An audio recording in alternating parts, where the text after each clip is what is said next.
Hello everyone and welcome to mentor plus. तो आज के वीडियो में मैं बात करूंगा कि जो कैंडिडेट्स जिनके स्कोर कम है उनकी स्थिति कैसी रहती है, वो कहाँ पे एडमिशन ले सकते हैं। अगर आपके पास बजट है उस केस में भी, और बजट नहीं है उस केस में भी आप कैसे एडमिशन लें, कौन कौन से कोर्सेज हैं जिसके लिए आप जा सकते हैं। तो जिनके मार्क्स 108 जो कि कैटेगरी से क्वालिफाइंग स्कोर है इस बार का, और 450 के आसपास के बीच में हो, तो कैसे होंगे। मैं पहले बात करता हूं, और उसके पहले अगर आप चैनल पे न्यू हैं तो इसको सब्सक्राइब कर लें। ये वीडियो थोड़ा लंबा हो सकता है क्योंकि इसमें जितने भी अलग अलग कैटेगरी के स्कोरर हैं नीट के, सब पे बात करूंगा। उनके लिए क्या ऑप्शंस हो सकता है और कैसे प्रोसीड करना चाहिए, क्या क्या प्रॉब्लम्स आते हैं कैंडिडेट और उनके पेरेंट्स के मन में, और जब काउंसलिंग के लिए जाते हैं, सीट्स के लिए जाते हैं, कितने ड्रॉप्स ले लिए हैं। वीडियो के डिस्क्रिप्शन में आपको 2 ई बुक मिलेगा जिसमें आपको सारे स्टेट्स के जो ओपन है और नॉन ओपन दोनों के लिए आपको सारे डिटेल्स मिलेंगे। लास्ट ईयर के cut off fee structure, government private seats की, और गवर्नमेंट सीट की कट ऑफ स्टेट वाइज, और प्राइवेट मेडिकल कॉलेजेस की कट ऑफ, गवर्नमेंट सीट की कट ऑफ कितनी गई है, सीट मैट्रिक्स क्या रहा, और काउंसलिंग प्रोसेस के बारे में होगा डिटेल्स उसमें। तो उसको आप डाउनलोड कर सकते हैं। बेसिकली वो ई बुक है तो परचेज करना होगा। और हमारे एक्सपर्ट काउंसलिंग के थ्रू अगर आप पेड सर्विस लेना चाहते हैं काउंसलिंग के लिए, तो 9319027483 पे आप कॉल कर सकते हैं और व्हाट्सएप पे मैसेज भी डाल सकते हैं। अब चलते हैं कि अगर आपका स्कोर कम आया है, जिस स्कोर में गवर्नमेंट कॉलेजेस अवेलेबल नहीं रहती है, गवर्नमेंट छोड़ दीजिए, लो बजट की प्राइवेट कॉलेजेस भी अवेलेबल नहीं रहती है। जैसे स्कोर आपका 450 है, 400, 300, 350, 200, 250, 150 और 108 तक है, या जस्ट अभी क्वालिफाइड नहीं है, नॉन क्वालिफाइड है, कट ऑफ रीजन के बाद क्वालिफाई कर जाएंगे, तो उनका स्ट्रेटजी क्या रहना चाहिए। तो पहली बात क्या होती है, अगर आपको गवर्नमेंट कॉलेज मिल गई तो वेल एंड गुड, कैटेगरी से मिल गई, ईडब्ल्यू से मिल गई, ओबीसी से, एसटी एससी से, किसी तरह मिल गई, तो उससे बेहतर कुछ भी नहीं हो सकता। और कोई भी गवर्नमेंट कॉलेज मिल जाए, इवन आसाम का हो, ले लेना चाहिए। ज़्यादा बाउंड रहता है लेकिन आप उसको निगोशिएट भी कर सकते हैं, मैनेज भी कर सकते हैं, कुछ साल करके आप निकल सकते हैं। जब अगर आपको कुछ स्कोर से या कुछ रैंक से गवर्नमेंट कॉलेज छूट जाती है, तो उसके बाद क्या ऑप्शन रहता है। उसके बाद सबसे बेस्ट ऑप्शन रहता है कि हमें कॉलेज भी अच्छा मिले और कम से कम बजट में मिले। तो यहाँ पे 2 तरह की सिनारियो आपके लिए हो सकती है। या तो आपके लिए बजट, आपके पास बजट है ही नहीं, तो जो मिनिमम बजट हो उसमें आप कॉलेज खोज रहे हो, और थोड़ा एवरेज भी कॉलेज हो, मार्क्स आपका अच्छा है, 590 के आसपास है, लेकिन एवरेज भी कॉलेज हो, ऐसा भी अगर चलेगा तो आप उसके लिए जाना चाहते हैं। नहीं तो आपके पास अगर बजट है तो आप चाहेंगे कि ऐसा कॉलेज जो कि बहुत अच्छा हो प्राइवेट में, और फ़ी भी ज़्यादा नहीं हो, तो इसके लिए जाएंगे। तो जहाँ पे फ़ी ज़्यादा नहीं हो और अच्छे कॉलेज देख रहे हैं, तो आप जाएँ कर्नाटका स्टेट के लिए। कर्नाटका के जो प्राइवेट कॉलेजेज हैं बहुत अच्छे हैं। कुछ ऐसे प्राइवेट मेडिकल कॉलेजेज जहाँ पे कट ऑफ गवर्नमेंट के इक्विवेलेंट जाती है, जिस स्कोर पे गवर्नमेंट, जिस रैंक पे गवर्नमेंट कॉलेजेज क्लोज होती है, उसी रैंक पे वहाँ के प्राइवेट मेडिकल कॉलेजेज क्लोज होती हैं। जैसे रमैया हुआ, संत जॉन्स हुआ, और वहाँ पे JJM दावणगिरी है, वैदेही मेडिकल कॉलेज, कर्नाटका में आपको किम्स है, कैंपेगौड़ा मेडिकल कॉलेज, फादर मुलर है। तो ये सारे बहुत अच्छे मेडिकल कॉलेज हैं कर्नाटका के, जहाँ पे UG और PG दोनों की कोर्सेज हैं, और एक बहुत अच्छा ही रिपोर्टेड मेडिकल कॉलेज है। डिम्ड के लिए नहीं बोलूँगा क्योंकि डिम्ड की ट्यूशन फ़ी हाई होती है। अगर आपके पास थोड़े से स्कोर से मिस हुए हैं गवर्नमेंट कॉलेजेस के लिए, और आप MBBS में एडमिशन लेना चाहते हैं, आपका प्रॉब्लम ये है कि बजट आपके पास नहीं है, और जो मिनिमम से मिनिमम पॉसिबल बजट है उसमें आपको लेना है, तो आप क्या कर सकते हैं, ऐसे स्टेट को फिगर आउट करें जहाँ पे ट्यूशन फ़ी कम से कम रहती है, 6 लाख के आसपास में हो। जैसे छत्तीसगढ़ हुआ, और बिहार के स्टेट कॉलेजेज हैं private medical colleges, Bihar open state है, तो आपको देखना पड़ता है ओपन प्राइवेट मेडिकल कॉलेज के लिए। अगर आपके स्टेट में जहाँ से आपका डोमिसाइल है, जहाँ से 10+2 है, वहाँ पे अगर प्राइवेट कॉलेज में गवर्नमेंट सीट नहीं है, अगर आप राजस्थान से आते हैं तो राजस्थान के प्राइवेट मेडिकल कॉलेज के गवर्नमेंट कोटा के सीट के लिए जा सकते हैं। तो ये सारे ऑप्शंस होते हैं जब आप थोड़े से नंबर से मिस करते हैं प्राइवेट गवर्नमेंट मेडिकल कॉलेजेज, वो ऑल इंडिया कोटा से हो या आपके स्टेट डोमिसाइल से आप गवर्नमेंट कॉलेज नहीं ले पा रहे हैं, तो ये ऑप्शन बचा रह जाता है। अब ऐसा ऑप्शन है कि जब आपके स्कोर हैं 550 से 500 के बीच में, तो भी वो उन स्टेट्स के लिए जाएंगे, जैसे बिहार, आप चले जाएंगे कर्नाटका के लिए। लेकिन अब इस वीडियो के मूल पॉइंट पे आता हूँ कि आपका स्कोर अगर 450 या उससे कम है, तो इस जो ब्रैकेट में कैंडिडेट्स फॉल करते हैं, उनके लिए लो बजट प्राइवेट कॉलेज मिलना असंभव है। आप ट्राई मत कीजिए। या अगर कोई आपको बोल देते हैं कि लो बजट प्राइवेट कॉलेज मिल जाएगा, आपको कुछ एक्स्ट्रा पे करना पड़ेगा, सम कैपिटेशन अमाउंट, तो ऐसा कुछ होता नहीं है। क्योंकि अब अगर आप देखें तो जो प्राइवेट मेडिकल कॉलेजेज हैं उसमें कई तरह के सीट रहते हैं। एक तो गवर्नमेंट कोटा के सीट रहते हैं, दूसरा है मैनेजमेंट कोटा का सीट, तीसरा है एनआरआई कोटा का सीट, कर्नाटका में एक और है क्यू कोटा का सीट। तो उन प्राइवेट मेडिकल कॉलेजेज में ऑलरेडी इतने महंगे सीट अवेलेबल हैं, तो अगर उन प्राइवेट मेडिकल कॉलेज में अगर कोई सीट मिलती तो उनके लिए वो हाई फी करके रखे हैं।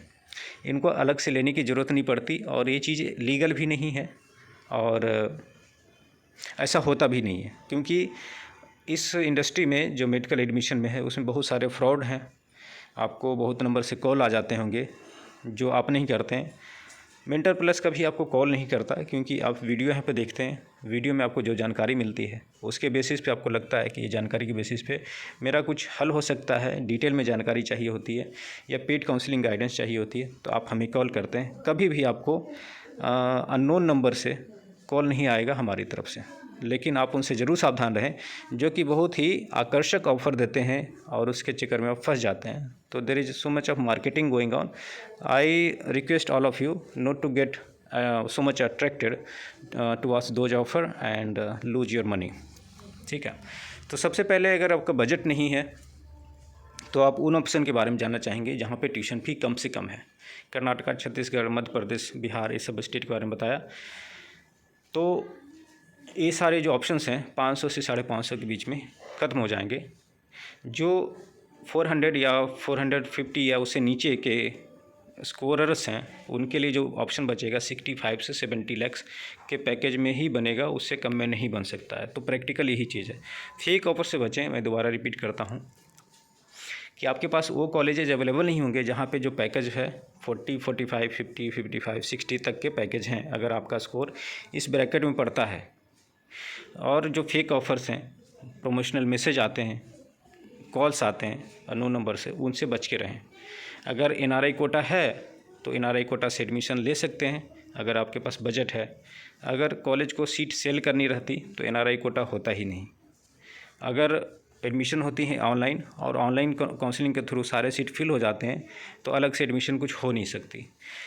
और गवर्नमेंट की तरफ से ये भी प्रावधान है कि आपका अगर कॉलेज का सीट बचा रह जाता है तो ऑनलाइन राउंड के बाद वो सीट को, अगर एनआरआई सीट है तो उसको मैनेजमेंट कन्वर्ट कर दीजिए। अगर मैनेजमेंट है और फिर भी सीट बची हुई है तो स्टे वैकेंसी राउंड या इंस्टीट्यूशनल राउंड में उस ट्यूशन फ़ी को निगोशिएट करके आप कॉलेज के सीट को अलॉट कर सकते हैं बेस्ड ऑन मेरिट। तो अलग से सेल करने की कॉलेज को जब ज़रूरत नहीं रहती है, तो ऐसा कुछ होता नहीं है। ये बस एक फंसाने का तरीका होता है। अब आते हैं कि अगर बजट कम है तो क्या किया जाए। अगर आपका बजट ऐसा है कि 80 से 90 तक है तो आपको एमबीबीएस की सीट जस्ट क्वालिफाइड में भी मिल जाएगी, इंडिया के अंदर ही मिल जाएगी। इसके लिए आपको उस कॉलेज में अप्रोच करना पड़ता है जहाँ पे उसकी फ़ी उतनी है, जहाँ पे सीटें बचते हैं। आपको लास्ट ईयर के ट्रेंड को स्टडी करना होता है। अगर ये सारी चीज़ों का डिटेल्स आपके पास नहीं है तो आप एक अच्छे काउंसलर को कांटेक्ट कीजिए। वो मेंटर प्लस भी हो सकते हैं और दूसरे भी काउंसलर जो हैं जिन पे आपको विश्वास है उसको कांटेक्ट करके उनसे आप सलाह ले सकते हैं, जानकारी प्राप्त कर सकते हैं, कॉलेज में विजिट कर सकते हैं, चीज़ों को वेरीफाई कर सकते हैं कि रियली में वैसा है जैसा बोला जा रहा है या नहीं है। अगर उतना भी बजट नहीं है और बजट इतना है कि 25-30 लाख के आसपास है तो एमबीबीएस एडमिशन के लिए जाइए अब्रॉड में, इंडिया के बाहर। ऑप्शन हो सकता है सबसे पास का नेपाल का, लेकिन नेपाल में भी फ़ी ज़्यादा थोड़ी लगेगी। अगर आप जाते हैं फिलीपींस, यूक्रेन, ये सारे ऑप्शंस हैं जहाँ पे बहुत सारे आपको इंडियन कैंडिडेट्स मिल जाएंगे और एडमिशन भी हो जाता है। इसके लिए भी आप हमें कॉन्टेक्ट कर सकते हैं। तो एमबीबीएस की ही डिग्री रहेगी और जब तक आपका MBBS कंप्लीट होगा उस समय तक आपके लिए एक सेपरेट एग्जामिनेशन होगा जो कि सभी को देना होगा, वो इंडिया से कंप्लीट किए हों या इंडिया के बाहर से किए हों, दोनों को एग्ज़ाम के थ्रू जाना होगा और उनको क्वालिफाई करना होगा, जिसको नेक्स्ट बोलते हैं। तो नेक्स्ट का कॉन्सेप्ट आ जाएगा।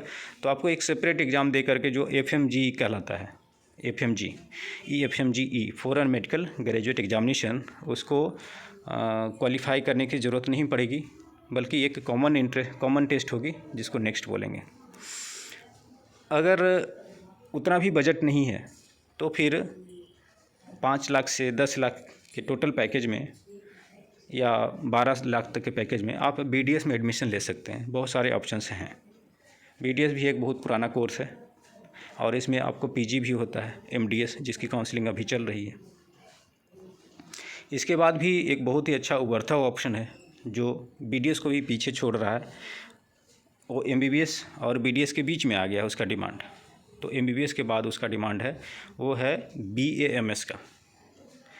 तो आयुर्वेदा मेडिसिन में आप बैचलर की डिग्री ले सकते हैं, जिसका स्कोप बहुत ही ज़्यादा है। इस कोरोना काल में लोगों को रियलाइज़ हुआ कि जो हमारी पद्धति रही है प्राचीनतम, जो ऋषियों का विज्ञान है, उसमें सर्जरी भी था और ऋषि हमारे हुए थे जिन्होंने सर्जरी का खोज किया था और सबसे पहले सर्जन हमारे ऋषि ही थे।